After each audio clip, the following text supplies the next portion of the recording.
Now let's go over how to clean your espresso machine. First, remove the portafilter from the machine. Separate the filter basket from the portafilter. Rinse the filter basket and the portafilter with water. Reassemble the filter basket and portafilter. Press the double cup button to run water through the group head, cleaning out any leftover coffee grounds. Make sure to clean around the group head and filter basket area.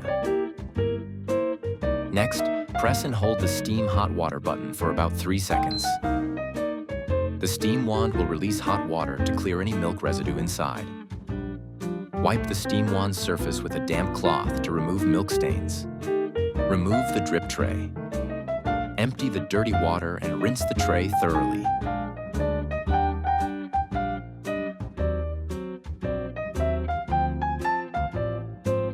Reinstall the cleaned drip tray back into the machine. Use a towel to wipe off any water remaining on the machine's surface. Finally, press the power button to turn off the machine.